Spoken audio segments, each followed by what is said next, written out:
Muy buenos días. Siempre les pido que me respondan porque... muy bien. Estoy acompañado, qué bueno, me alegra mucho saber de que estamos en la comunión unos con otros, ¿cierto? Cuando estamos en el culto del Señor, estamos juntos como iglesia. No es como que alguien les presenta una performance de un show, ¿cierto?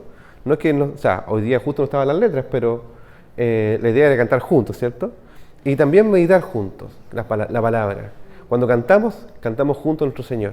Cuando alguien predica, estamos juntos escuchando a nuestro Señor. Yo también estoy escuchando mientras estoy hablando.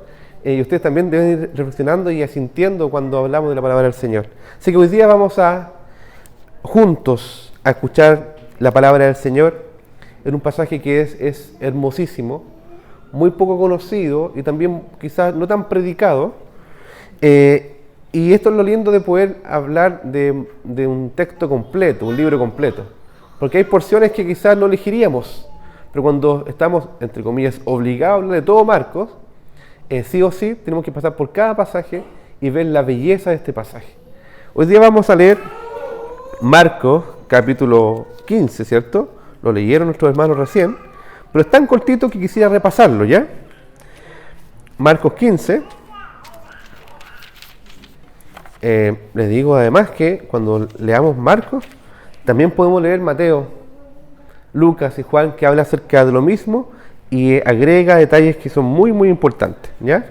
Entonces vamos a Marcos 15, 42 al 47, que dice: Cuando llegó la noche, porque era la preparación, es decir, la víspera del día de reposo, José de Arimatea, miembro noble del concilio, que también esperaba el reino de Dios, vino y entró osadamente a Pilato y pidió el cuerpo de Jesús.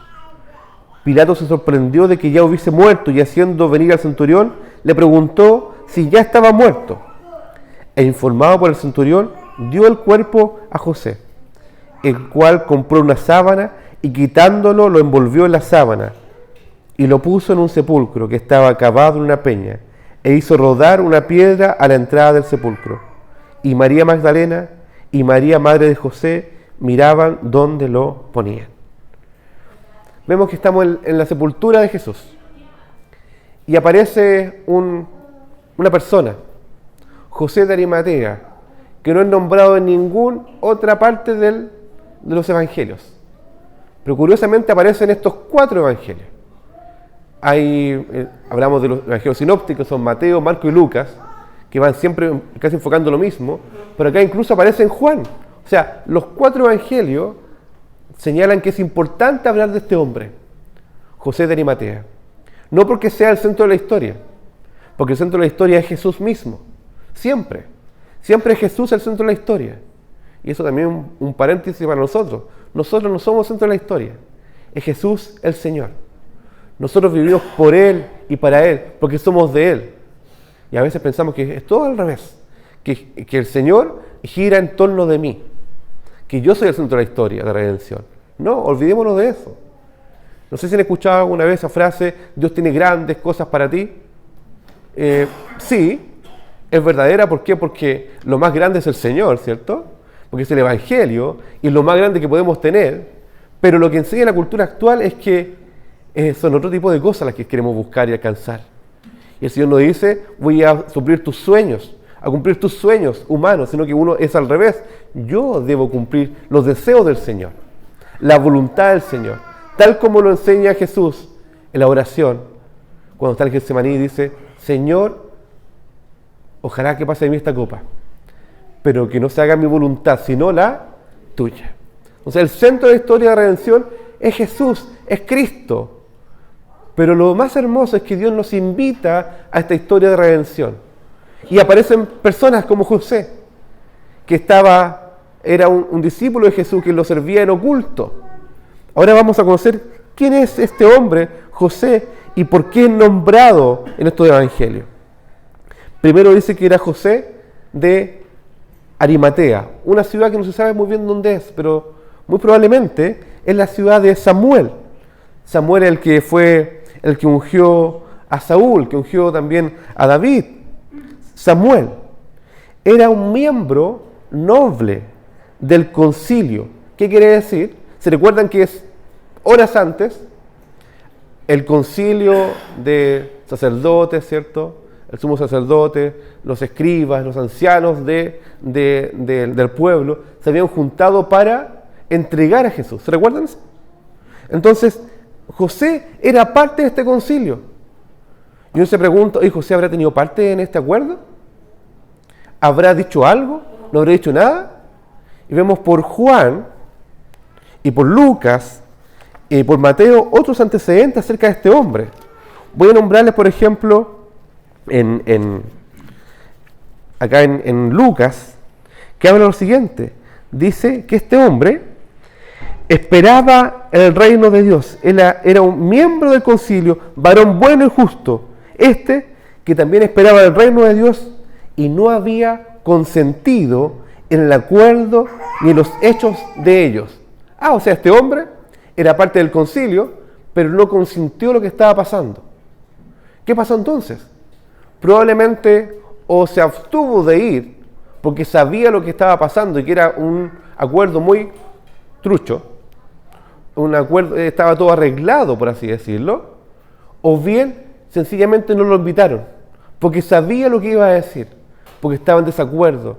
Era, comillas, la voz disidente, ¿cierto? Pero aquí estaba el concilio, estaba el consejo, decía, estamos todos de acuerdo, ¿cierto? Todos de acuerdo, unánimes. Y aquí vemos una parte de lo que es la descripción de la obra del Señor. La obra del Señor no siempre la multitud están de acuerdo. No siempre la multitud está de acuerdo con el Señor. De hecho, acá, este hombre era un disidente. Entonces, ojo cuando hayan todos de acuerdo y usted tiene algo que decir y dice, oye, mejor no digo nada porque están todos de acuerdo. Aquí vemos que este hombre no consintió en este acuerdo ni en los hechos que estaban pasando. Aquí había una integridad de corazón, había una fidelidad. Es decir, ¿sabes qué? Yo no estoy de acuerdo. No estuvo en este acuerdo, probablemente o no lo invitaron o se abstuvo de ir. Pero este hombre se mantuvo fiel, se mantuvo íntegro. Esto para recordarnos que no siempre la voz de la multitud o de las masas está en acorde a la voluntad del Señor.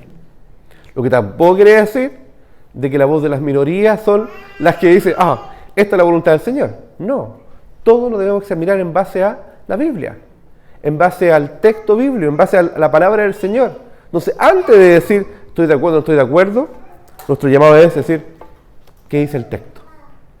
¿Qué dice la Biblia? ¿Qué dice el Señor? Entonces, este hombre no había consentido en el acuerdo ni en los hechos de ellos. Y este hombre, dice otro pasaje, seguía al Señor, era discípulo de Jesús, pero estaba calladito, estaba oculto. Era lo que llamo, era un agente secreto, ¿cierto? Se han fijado de personas que dicen, ¿sabes qué? Yo seguí toda la vida al Señor Jesús. Yo creía en Él, pero cuando alguien me decía, ¿sabes qué? ¿Tú eres cristiano? Me decían, sí, no me atreví a hablar, ni a disentir, ni a expresar mi opinión. Este era ese tipo de hombre, que servía al Señor, que seguía al Señor en lo oculto. Pero vemos que este hombre no era el único. ¿Se recuerdan de un hombre que era se llamaba Nicodemo? Que fue al Señor de noche y le preguntó acerca del Evangelio, del reino de Dios, ¿se recuerdan? Y Jesús le dijo que debe nacer de nuevo alguien para conocer al Señor. ¿Se recuerdan de ese hombre? Nicodemo. Él también fue en oculto. Y habían dos hombres, ¿cierto? Dice, este hombre no está acá en esta escena de Marcos. Y tampoco está en Lucas. Entonces, ¿dónde aparece este hombre? Vamos a ver. Esto es lo lindo de poder ver también otros textos paralelos en Juan. Voy a leer lo que dice Juan. Después de todo esto, José de Arimatea, y aquí te dice que era discípulo de Jesús, hermoso, ¿cierto? Aparece en escena, José de Arimatea era discípulo de Jesús, pero secretamente, por miedo de los judíos. O sea, era un hombre que era discípulo de Jesús, era parte del concilio, y secretamente seguía a Jesús. Pero esta oportunidad ya no fue tan secretamente. De hecho, ¿Se recuerdan lo que leímos recién en Marcos? Dice que fue osadamente a hablar con Pilato. Pilato, el que había crucificado a Jesús, mandó a crucificar a Jesús. Él va y osadamente le dice, quiero envolverlo, quiero darle sepultura, porque además era la hora en que debían sepultarlo, porque estaba a punto de anochecer y respetaban rigurosamente el día de reposo. Entonces ya no se podía hacer nada más, iba a quedar Jesús colgado ahí, y por la ley no era posible, porque había maldición. De hecho, la cruz era maldito, el que fuera colgado en el madero, y la ciudad también era maldita. O sea, la muerte de Jesús fue maldición tremenda. Y sabemos lo que hemos visto las semanas pasadas, que Él llevó nuestro pecado, Él llevó nuestra maldición, la llevó sobre sus hombros, Él la llevó por ti, por salvarte, por mí. Vemos que este hombre dice, estamos a punto de pasar este tiempo y no poder darle sepultura a Jesús, por cuanto era la preparación de la Pascua. O sea, además de que se acercaba el día de reposo, se acercaba la Pascua. Y aquí dice, a fin de que los cuerpos no quedasen en la cruz en el día de reposo. Pues aquel día de reposo era de gran solemnidad. No solamente era un sábado de preparación de Pascua. Entonces rogaron a Pilato que se les quebrasen las piernas y fuesen quitados de allí, para que murieran pronto. Por eso Marcos dice que fue donde Pilato, dice, ya José le dice a Pilato que ya había muerto Jesús. Y aquí se cumple de que sus huesos no fueron quebrados. Maravilloso.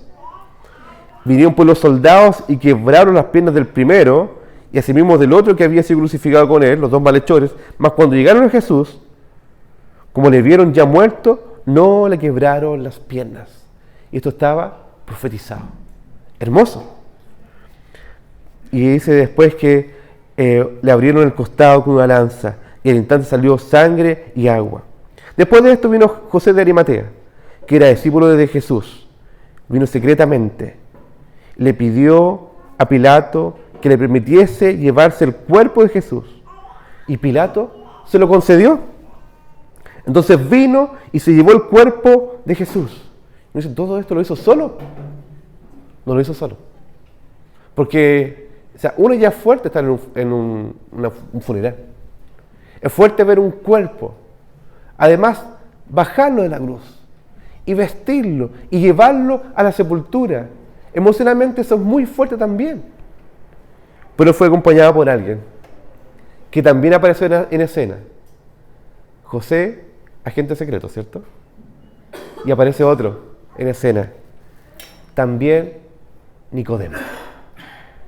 También Nicodemo, el que antes había visitado a Jesús de noche, vino trayendo un compuesto de mirra y de aloes como de 100 libras.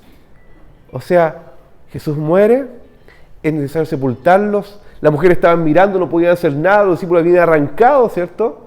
¿Quién le iba a dar sepultura a Jesús? ¿Quién iba a cumplir la palabra del Señor? Lo que estaba profetizado, porque Jesús debía ser sepultado. ¿Quién lo iba a hacer?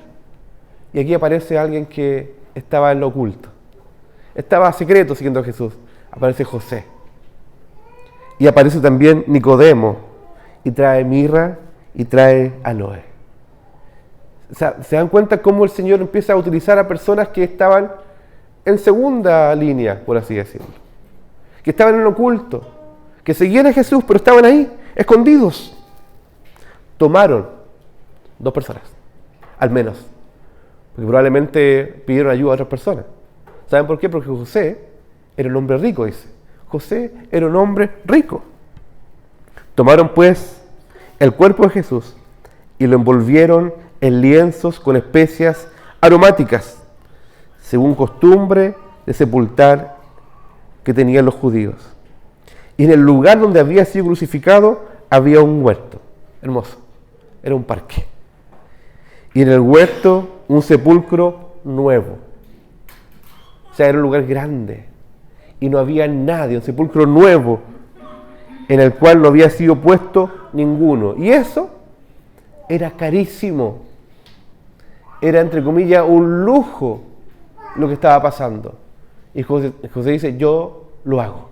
Yo lo ofrendo, yo lo entrego. Y va Nicodemo y lo acompaña. Allí pues, por causa de la preparación de la Pascua de los judíos, lo pusieron ahí porque aquel sepulcro estaba cerca y pusieron a Jesús. Entonces, ¿se dan cuenta quién es este hombre? José era un miembro del concilio que no consintió con los ancianos y gobernantes de Israel dar la muerte al Señor. Probablemente quizás ni siquiera lo invitaron a ese concilio, o lo dejaron de lado, o se abstuvo, porque no tenía voz siquiera. Estaban todos a una en contra del Señor. Pero este hombre, a pesar del miedo que podía haber tenido, osadamente, dice Marcos, va y se acerca y pide el cuerpo de su maestro. Dice, desde ahora en adelante no voy a estar más en oculto. Salgo en escena nomás. Fue impulsado por el Señor a cumplir la obra del Señor. ¿Quién más podía hacerlo? De hecho, ¿quién más tenía la autoridad o la potestad o la influencia, el privilegio de poder hablar con Pilato? Nadie más. ¿Quién más podía ir y comprar una sepultura? Nadie más podía hacerlo, porque era muy costoso. ¿Quién más podía ir y comprar un lienzo y llevarlo? Nadie más podía hacerlo. Pero el Señor había preparado todo para que él supiera en su corazón, yo lo tengo que hacer. Esto me recuerda mucho a lo que pasó con Esther, que cuando fue enfrentada a velar por el bien del pueblo, ella dijo, ¿y quién sabe si Dios me puso en este preciso momento para hacer lo que tengo que hacer? Eso fue.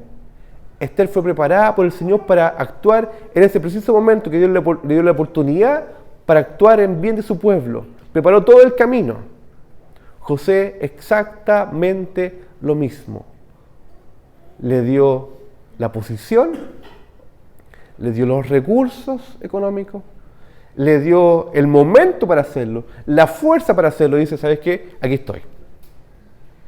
Heme aquí. Envíame a mí. Y él no dudó de lo que Dios le estaba pidiendo, era precisamente para él. ¿Y qué pasa con Nicodemo? Hizo exactamente lo mismo. No dudó que él lo podía hacer y lo hizo. Y se juntaron los dos, y entre los dos hicieron este trabajo. ¡Qué hermoso! Pregunta, ¿los discípulos estaban ahí? Lamentablemente no estaban ahí. ¿Las mujeres estaban ahí? Sí estaban ahí. Pero no tenían ni las fuerzas, quizás emocionales, espirituales, la fuerza física, ni el poder adquisitivo para poder hacerlo. Alguien tenía que hacerlo. Imagínense el consuelo para estas mujeres. Qué hermoso que se levantó José, que se levantó Nicodemo, a hacer el trabajo que ellas no podían hacer. Qué hermoso, qué lindo, como el Señor obra. Y uno dice, ¿esto estaba escrito? Estaba escrito. Hemos leído varias veces Isaías 53. Porque cada detalle de esta profecía que fue escrita 700 años antes habla acerca del sufrimiento de Jesús. Voy a leer ahora el pasaje del versículo 9 hasta el 12 de Isaías 53. Lo hemos leído otras veces, que dice, y se dispuso con los impíos su sepultura, mas con los ricos fue en su muerte. Maravilloso. Estaba Jesús en un huerto. Y en ese huerto había una hendidura de una peña. Y en ese huerto había una sepultura que era lujosa. Ahí fue llevado nuestro Señor. Aunque nunca hizo maldad, ni hubo engaño en su boca. Esto fue escrito 700 años antes de Cristo. ¿Acerca de quién se escribe? Acerca de Jesús. Después dice, con todo eso, Jehová quiso quebrantarlo, sujetándole a padecimiento. Pero cuando haya puesto su vida en expiación por el pecado, verá linaje vivirá por largos días, y la voluntad de Jehová será en su mano prosperada. Verá el fruto de la aflicción de su alma.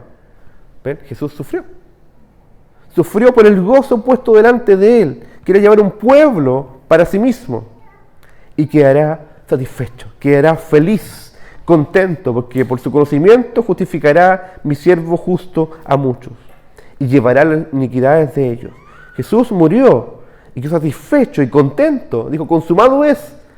Porque por esa muerte y resurrección podemos tener vida y vida abundante. Y esa vida se empezó a ver. Las mujeres estaban expectantes ahí. Y José empieza a decir, yo voy a servirte.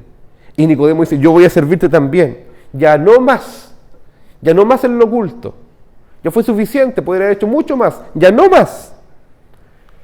Ahora pongo mi vida para el servicio. Mi vida para entregar mis dones, talentos, recursos, fuerzas, energía, mi corazón, incluso hasta mi nombre. Ahí, delante. Por tanto yo le daré parte con los grandes, y con los fuertes repartirá despojo, por cuanto derramó su vida hasta la muerte, y fue contado con los pecadores, habiendo él llevado el pecado de muchos, y orado por los transgresores. ¿Se recuerda cuando Jesús oró al final? Dijo, Señor, no le tomen en cuenta este pecado, porque no saben lo que hacen. Oró por los transgresores. Esto ya estaba escrito. Ya estaba escrito incluso que alguien le daría sepultura. Y José dijo, heme aquí. Aquí estoy. Ya no más en oculto. Nicodemo dijo, aquí estoy también. Ya no más en oculto. Basta ya con una vida meramente privada con el Señor. De yo y mi relación con el Señor. Yo voy a servir y amar a otros también. Dar mi vida con otros. Lo mismo pasó con Pedro después, ¿se recuerdan? Cuando una vez que lo negó, se esconde, se arranca, y Jesús tiernamente va y lo busca y lo alcanza y renueva su fuerza y lo restaura para predicar el Evangelio. Y aquí recuerdo también un pasaje de Primera de Pedro. ¿Se recuerdan que quien dio la versión de todo esto a Marcos fue Pedro? Porque Marcos recibió mucha información respecto del apóstol Pedro, acerca de la vida y obra de Jesús, acerca del mensaje del Evangelio. Voy a leer un pasaje acerca de Jesús mismo, que está en Pedro. 1 Pedro 2, dice, desechando pues toda malicia, todo engaño, hipocresía, envidias y todas las distracciones, deseen como niños recién nacidos la leche espiritual no adulterada, para que por ella crezcan para salvación. O sea, la palabra de Dios es la que hace crecer. La palabra de Dios es la que hace salir de lo oculto a lo público, del temor a la valentía, del quedarse ahí cobardemente a la osadía en el Señor, porque es la palabra del Señor la que nos hace crecer. Dice, que habéis gustado la benignidad del Señor, acérquense a Él. ¿A Él quién? A Jesús mismo, piedra viva, desechada ciertamente por los hombres. Fue desechada, ¿cierto? ¿Quién lo desechó? El pueblo, ¿cierto? Los sacerdotes, los líderes religiosos, los líderes políticos, sus discípulos, ¿cierto? Fue desechado. Mas para Dios, esta piedra que es Cristo, es escogida y preciosa. Vosotros también, les dice, como piedras vivas, sed edificados como casa espiritual y sacerdocio santo, para ofrecer sacrificios espirituales aceptables a Dios por medio de Jesucristo. O sea, Cristo es la piedra y ustedes, cada uno de nosotros, piedras vivas, que edificamos su casa, su iglesia, para dar sacrificio. Y uno dice, pero en el Evangelio no hay que hacer sacrificios, porque Cristo pagó el sacrificio perfecto, y eso es verdad. Él pagó todo, ¿cierto? Pero ahora, gracias a que hemos recibido esa gracia hermosa, maravillosa, damos también. Nos damos, nos entregamos a nosotros mismos. en ofrenda agradable al Señor. Tal como lo entendió José de Arimatea, tal como lo entendió Nicodemo y posteriormente también Pedro y cada uno de los discípulos que fueron restaurados por el Señor. Por lo cual también contiene la Escritura: he aquí pongo en Sión la principal piedra del ángulo, escogida, preciosa, y el que creyere en él no será avergonzado. Si pones tu confianza en él, no vas a ser avergonzado. Confía en él, entrégate a él, descansa en él, no serás avergonzado. Para vosotros, pues, los que creen, para ustedes, él es precioso. Pero para los que no creen, la piedra que los edificadores desecharon ha venido a ser cabeza del ángulo, piedra de tropiezo y roca que hace caer. Porque tropiezan en la palabra, siendo desobedientes, a lo cual también fueron destinados. Mas vosotros, escuchen esto, sois linaje escogido, real sacerdocio. Y aquí empiezan a salir de a poquito, ¿cierto? Jesús muere, a punto de resucitar, y empieza a haber un desfile del pueblo del Señor. Glorioso. Y uno de los primeros que salta es José. Dice, aquí, heme aquí, envíame a mí. Y aparece en escena también Nicodemo, envíame a mí. Y las mujeres empiezan a aparecer también. Y vemos que las mujeres reciben el mensaje del Señor que fue resucitado. Y pues Pedro también sabe, y Tomás también sabe. Los discípulos empiezan a recibir el mensaje del Señor cuando resucita, y lo vamos a ver el próximo domingo. Y el Señor empieza a levantar un pueblo, linaje escogido, real sacerdocio, nación santa, pueblo adquirido por Dios. Nosotros, ustedes. Dice, ¿para qué? Para que anunciéis las virtudes de aquel que nos llamó de las tinieblas a su luz admirable. Eso lo entendió José de Arimatea. Yo soy pueblo de Dios, escogido, real sacerdocio, nación santa, soy parte del pueblo adquirido por Dios para anunciar las virtudes de aquel que nos llamó de las tinieblas a su luz admirable. Anunciar, para que todos sepan. No es para que del lado sepan.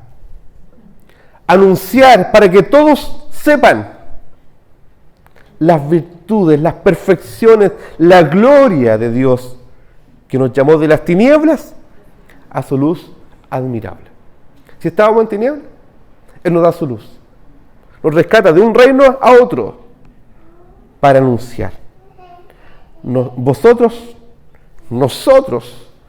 que en otro tiempo no erais pueblo, pero que ahora sois pueblos, que en otro tiempo no había sido alcanzado misericordia, no habías alcanzado misericordia, pero ahora habéis alcanzado misericordia. No éramos pueblo, ahora somos pueblo. Estábamos muertos en delitos y pecados, ahora hemos alcanzado misericordia. ¿Para qué? Para anunciar las virtudes de aquel que nos llamó de las tinieblas a su luz admirable. Es verdad, el centro de la historia de acá no es José de Arimatea, no es Nicodemo, no son las mujeres, es Cristo el Señor y su obra y su misión. Pero ¿saben qué? El Señor nos invita por su gracia y misericordia a su misión, a su gloria, a su plan. Nos dice, ven, te toca salir en escena. ¿Han alguna vez actuado en una obra de teatro? ¿Sí? ¿Son buenos para hacer teatro? ¿Sí? No, es... O bien, no sé, una obra de teatro, sino quizás una banda musical. O bien, salir a preparar algo. Y estás preparando algo en un grupo y dices, tengo que salir en escena, te toca. Tenemos dos opciones. O quedarnos ahí nomás. Y todo lo que ensayaste hasta ahí quedó nomás. ¿Cierto? Que podemos hacerlo. Y aun cuando ves que es complejo porque hay gente que está mirando, dices, voy. Lo hago. Pero aquí el protagonista no somos nosotros.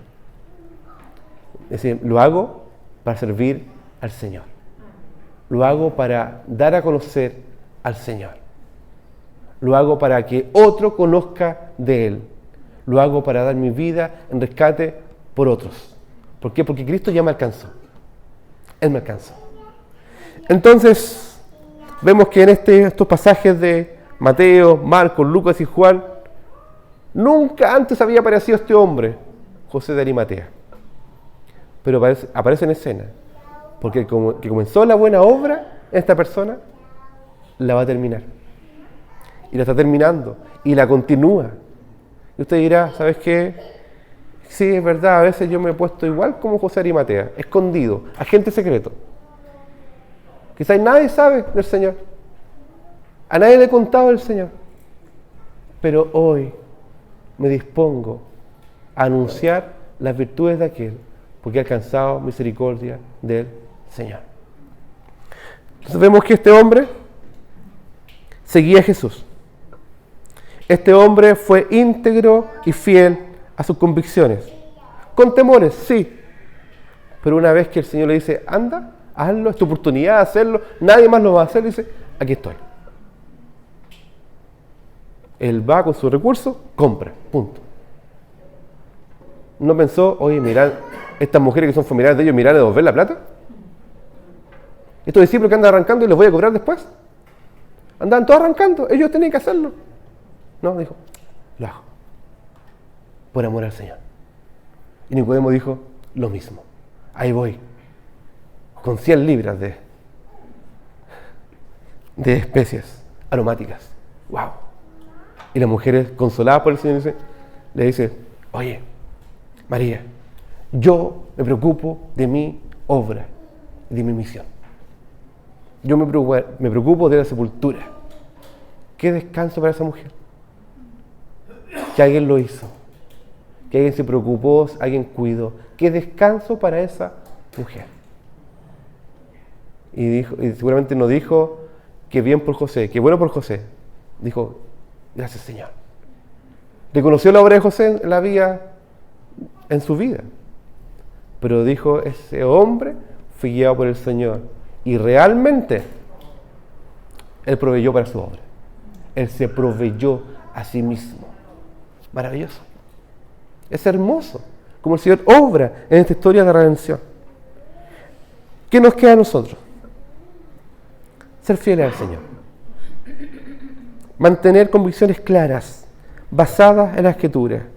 Segundo, si Dios te da la oportunidad de servir y amar a otros de una forma concreta, hazlo.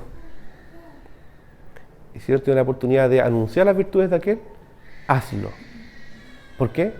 Porque se acabó el tiempo de decir, vivo por mí y para mí solamente. Vivo por Él y para Él, porque soy de Él. Y Dios está levantando y va a levantar un pueblo que nación santa, escogida por el Señor, para anunciar estas virtudes. Y lo bueno es que no te deja solo. Porque perfectamente podría haber dicho, ya voy a hacerlo solo, José. Y qué lindo fue ver a Nicodemo ahí. Oye, Nicodemo, qué bueno que viniste. Y Nicodemo, oye, qué bueno que José se le ocurrió también. Qué bueno, estamos juntos en esto. Así es un pueblo. Cuando sirva con otro. Acompáñese de otro. Y cuando te sientas solo, no estás solo. Dios te pone a alguien ahí, siempre. Cuando sientas que quizás como María dice, ¿quién nos va a socorrer? Dios te va a socorrer. Confiar en el Señor. Así que el Señor nos guía un día más a ser fieles a Él, a descansar en el Señor y a anunciar las virtudes de aquel que nos llamó de las tinieblas a su luz admirable. Los invito a orar. Señor, te damos muchas gracias. Porque reconocemos y sabemos que tú eres nuestro buen Señor, buen pastor. Tú estás a cargo de tu misión, a cargo de tu obra. Y tú no nos dejas solos, sino que nos envías con tu fuerza, con tu Espíritu Santo, y además nos pones personas para ser acompañados en el servicio y para acompañar a otros.